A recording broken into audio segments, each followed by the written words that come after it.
Good morning everyone and welcome back to our YouTube channel. So, today ay punta ako na mami. So, 5:39 pa lang ng umaga. Ayan, medyo maaga-aga ako nakagising today. Kaya, punta muna ako na mami. Tapos, magsasangtuaryo ako. Kasi kahapon di ako naka-visit kay Papa eh. So, napanagnipan ko tuloy siya. So, ayun. Minsan talaga, no, may mga times na mapapanaginipan natin yung mga loved ones natin talaga. Dahil, hindi lang dahil na miss natin sila, dahil yun nga, siguro sabi niya, hindi ka na naman dumalaw. Diba? Kasi alam niya, pag ganitong mga weekdays, pupunta ako dun eh. Sinasamahan ko si mama. Eh, hindi ako nakadalaw kahapon. Kasi nga, ang nagpunta naman si mama, tsaka yung dalawang kapatid ko, si Chini at tsaka si Kate. Sinamahan nila si mama. Dahil holiday nga kahapon. So, nakapunta sila. Eh, ako hindi ako nakapunta kasi nga may inasikaso nga tayo for the Goldilocks. Ayun. So, ngayon ako pupunta. Pero unahin ko muna pumunta kay na mama.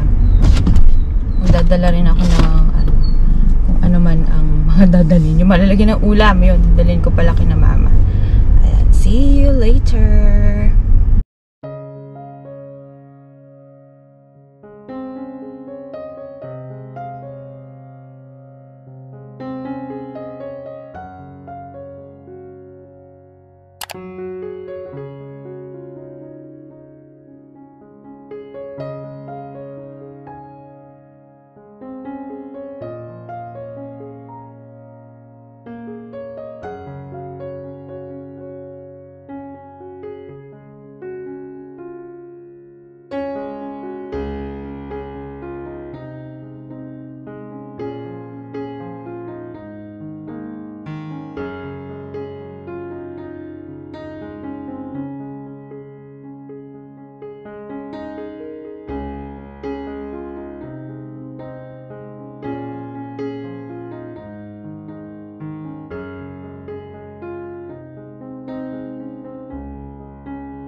So, kakatapos lang natin kina mama and sinamahan ko na siya dito sa palengke para makabili ng mga pang-ulam at antayin ko na lang siya saglit dito. And then, bibili tayo ng soft drinks, syempre, and then yun, pupunta na ako ng sanctuaryo bago ako umuwi para makapag-edit pa ako mamaya ng vlog. Tapos marami akong tiklopin ngayon. Maglalaba rin pala ako kasi ngayon, Thursday na. So, kailangan ko na maglaba. At natatambak na ang aming mga laundry. So, ayan. Dito kami sa New Public Market. If alam niyo to. So, ayan siya. New Public Market. Ayan siya. So, dito kami namamalengke talaga. Kasi ito yung mas malapit sa bahay namin. Tapos, may times naman na namamalengke din si mama doon sa Old Public Market. Doon sa may simbahan. Sa downtown. Yun. Pero yun kasi whole day ata yun. Itong New Public Market parang hanggang 10 o'clock lang siya, mga ganon. Basta, yun. Nagsasara din siya. So, yung dun sa Old Public Market, whole day siya, hindi siya nagsasara.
So, medyo na-delay tayo sa ating vlog. Actually, nung isang araw pa ako nagpunta ng sanctuaryo.